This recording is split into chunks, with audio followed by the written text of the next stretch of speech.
Hi everyone, welcome back to another Monday of Spirituality is Simple.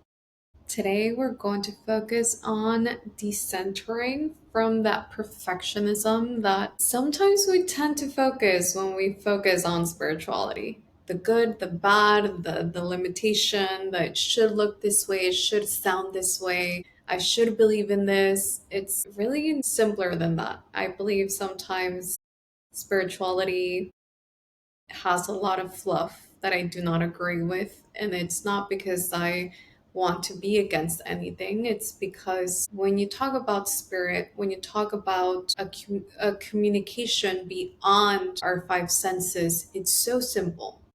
It is so simple. It is felt so innately. It is an experience where you notice that the truth is beyond what faces people make, beyond what people say. There's always a deeper truth to things.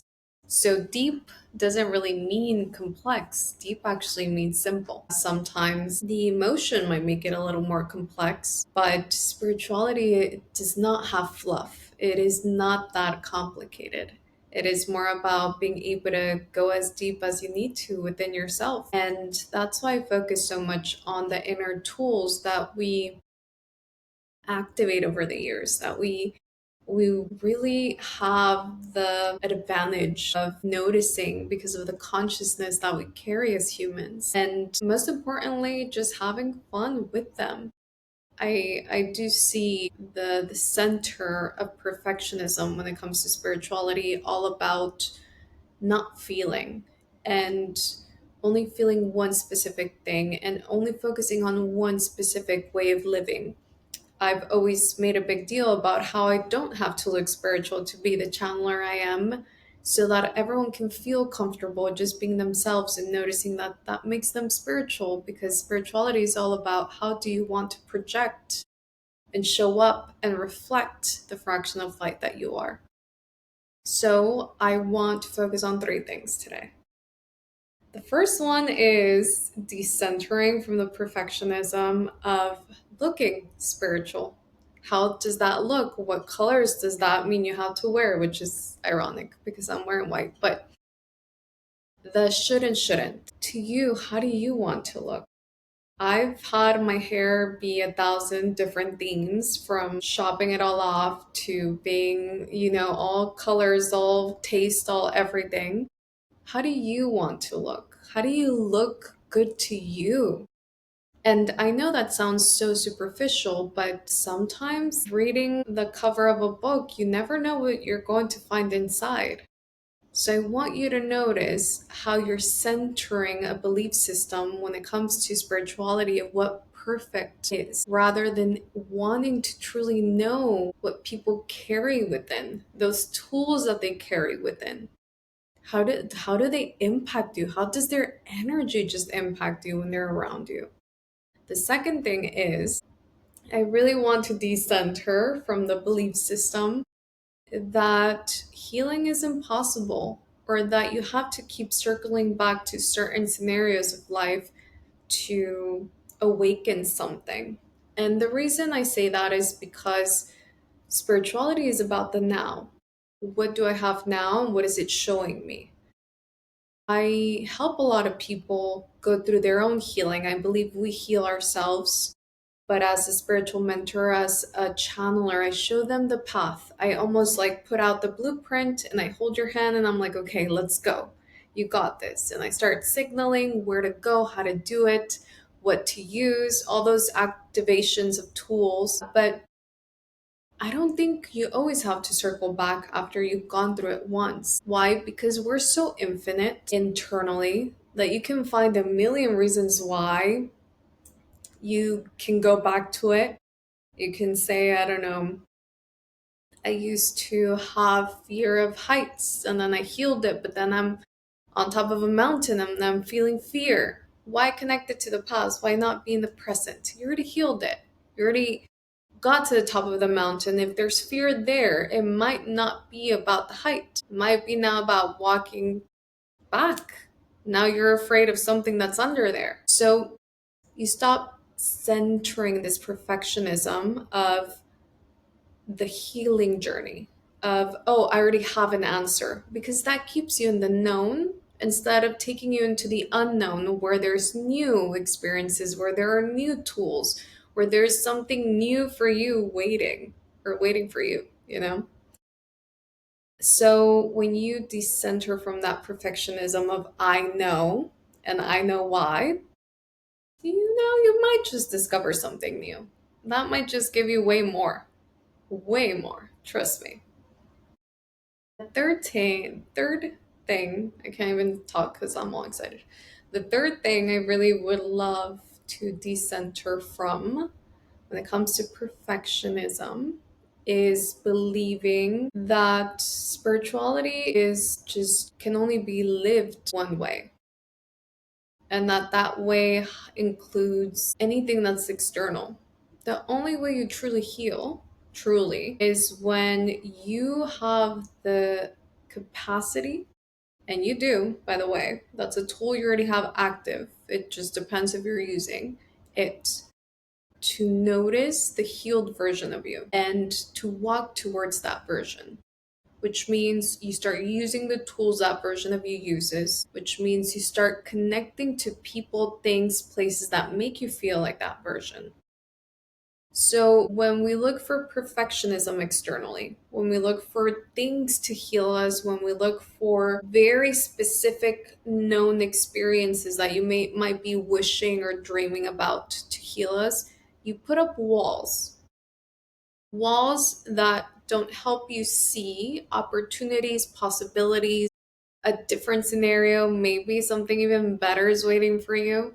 So it's a blockage. And that blockage tends to come in when you start almost believing you know better, or you are more healed than others, or you know how to live better than others. So that perfectionism of, oh, I'm healed and you're not, I don't subscribe to it.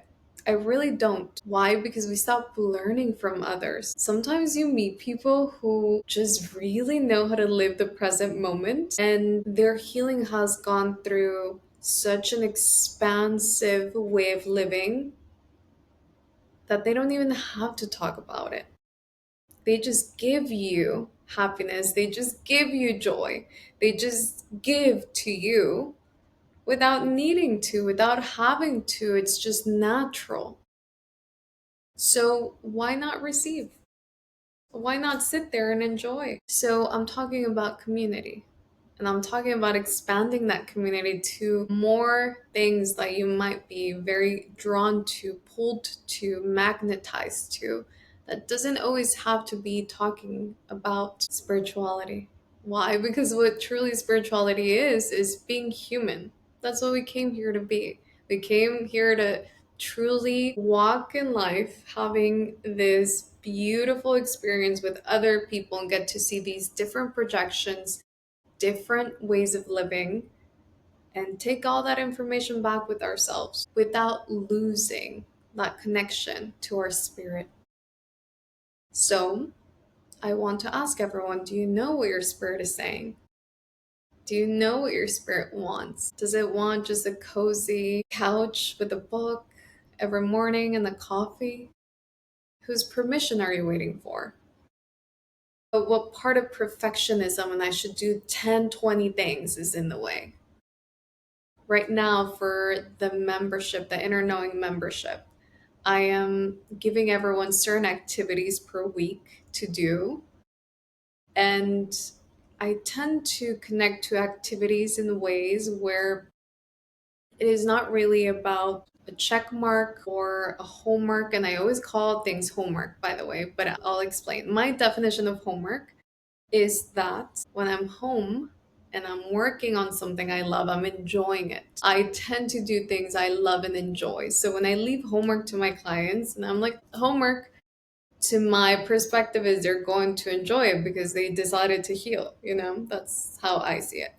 But to me, these activities are all about really reconnecting you to understanding what you like and dislike, understanding what fulfills your tank, understanding what buckets of life you truly want to stay connected to without judging them, and decentering from that perfectionism spiritually, you're going to notice how much work you already did. Why are we still in the same loop? You know, we have a path, and sometimes you swirl outside of it, and it's like a little tornado, and you're like, why am I here? Okay, let's go back to the path. What is the path truly about? So sometimes when we ask for perfectionism, we keep focusing on something that's not giving anything back. For example, the best example would be being with someone who you say you love and you give everything to, but they don't give it back. And it's not that they're wrong, by the way. They just don't know how to give it back. Maybe they have always shown that they don't want to give it back, but since they get something, they're receivers, they're just not givers. Let's decenter. Let's leave that focus and notice who's ready to give so that you don't use the tool of blame and feel like you are anyone or anything's victim. But instead, notice how they've been teachers. Notice the spirituality behind it. What did they give me? What did they teach me? Truly, what did they give me? Because there's a difference between what I want to be given from someone, what I want to receive from someone, versus what they're truly giving me. I might not love, but it's teaching me. So, truly stepping out of the perfectionism of spirituality and how everything has to look and hear and sound, to noticing how simple it can be to just be you, have your experience, enjoy it, not have a thick rule book. Why? Because now, thick rule book could be religion before. Now we have a new age coming in that's giving a different type of thick rule book that everyone wants to follow, and it doesn't fit everyone. So where do you fit? What fits in you? And I'm questioning this because I want you to be connected to the tool of freedom. What truly fits in your heart, in your everything? What fits in? What doesn't make you feel all anxious and I need to scratch myself right now? What tools do you want? How do you want to express this beautiful, beautiful spirit that is embodying your physical body, your temple, so that you can walk out and understand what true courage is and confidence? What are those tools to you? Because we're not here to be liked, we're here to love. So if you love yourself without seeing it as perfect or imperfect, that polarity that pulls you right or left. Why? Because if you're like, okay, accept I'm imperfect, what are we doing? We're saying that someone else has a different opinion. Okay, fine, they do, but why is it over identifying you with something? Why can't they just exist as well and not over identify them nor you? That would bring a lot of peace, and right now I think we need that. As a team, we need to be creating a lot of peace. So let's focus on that inner peace, on those tools, on gathering all that beautiful stuff we get to gather. Those activate, exchange. Who knows what you might want in a year? We don't know, but we know the now. So, what do you want right now? And how can you give it to yourself? Now, I talked about August. August is going to be fun and interesting, like every month. But August, I do see the sensation of having to play the game you've been saying you're going to play. So, a bit of a push. If you've been talking, you're going to have to start walking. That's what August is about. And I'm very excited to see it because we're going to see people's power. And power doesn't have to be something negative. It can be, but it doesn't have to be. So if you use power with a lot of compassion, you use power with integrity. I think that's one of the most important ones. You use power with openness instead of judgment. You start creating a space for people to really connect back to you and a space for yourself to be comfortable, not anxious because you might have done something that hurt others. So I can't wait to see everyone walk with a lot of power and decisiveness. So if you plan on playing a big game, You got this. I believe in you. Plant the seeds that you need to for the next 6 months. What seeds are you deciding to plant? How are you going to water them? What tools do you need to take out the weeds? And whenever it's necessary, it's going to be fun. And if you're ready to work on that, just join the Inner Knowingness membership. Truly, we have a lot of fun there. And that expansion of acceptance will bring a lot of release of shame. The shame doesn't necessarily have to be from childhood, or a lot of it is coming from lineage. Something I see very clearly in the energy is how much shame is going to be dropped from lineage. And I really don't like to separate genders or anything, but in this specific scenario, something I see very clearly is that moment of almost like the masculine energy releasing that want or feeling like it needs, but it doesn't really need to protect themselves from life, from having to do more and more and more and more. So, not even about gender, it's just your inner masculine, your masculine energy. Being in that survival, what more can I obtain? What more so that, I can have all these things? Notice what you have around you. Notice what that's giving you. You might even have things that are considered a lot, but it's taking so much out of you. And when it comes to the divine feminine, that nurturing, not being afraid of nurturing yourself without feeling selfish, without feeling like you should have done more for the other person, to earn your own nurturing, your own way of taking care of yourself. If someone else doesn't want to take care of themselves or doesn't know how, be the example. Don't try to be the crutch. That's extremely important. So we are going through this like powerful shift in a beautiful way, but it does have a lot to do with lineage. So if you see, I don't know, great grandmother's name, I would be asking my great grandparents' names right now if I were you. I would be asking what are their names and see if they present themselves somewhere, somehow, some way.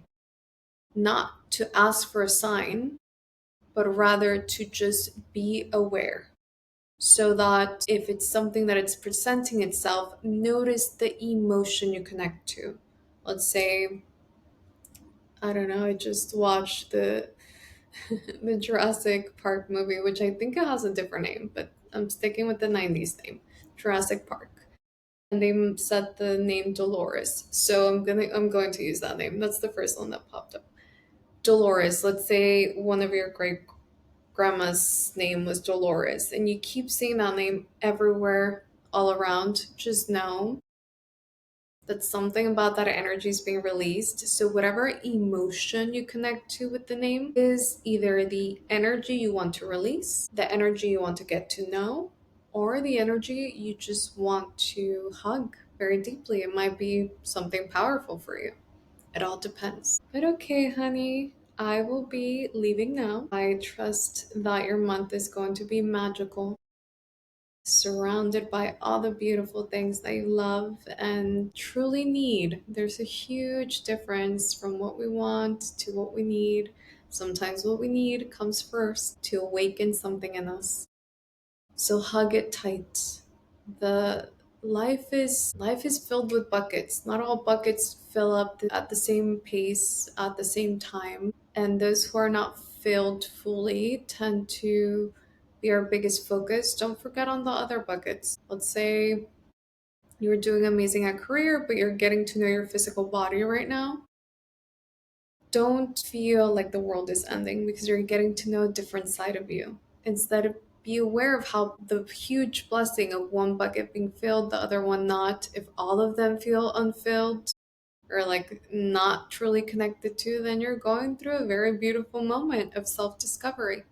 Self-discovery is one of the most impactful things we can go through as human beings. So hug it and have fun in it. This means you have a white canvas and you can truly just do whatever you want. Don't see it as you're starting from zero. It's never that way because you have a set of tools. So start with the tools, okay? Sending everyone a big, big hug, and I'll speak to you next week. Bye.